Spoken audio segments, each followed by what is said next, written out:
non-case. There's not supposed to be, it should be dismissed. No? Kasi, yun na nga, walang ebidensya maliban sa kwento. At ang kwento ay iba-iba. Ang kwento ay mabaligtad. Minsan may taong ini-involve, minsan may tinatanggal. Depende sa ihip ng hangin ng politika. In fact, sariling mga sangay ng pamahalaan, no? NBI, DOJ, nagsampa ng cyber libel, perjury cases against these individuals. Meaning to say that these agencies found their statements libelous, no? At paninira ng puri, walang basihan sa katotohanan. Bakit ngayon, yung isang ahensya, kung saan pending itong mga investigation against Congressman Romualdez will find it, will resolve it differently. Di po ba?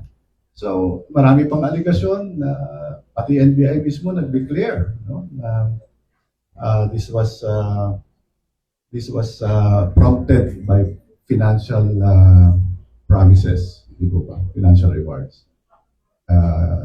If I'm not, I think I can recall this, and you can recall this also, that the Ombudsman himself, at the inception, when these people came out, said that these were obviously acts of destabilization.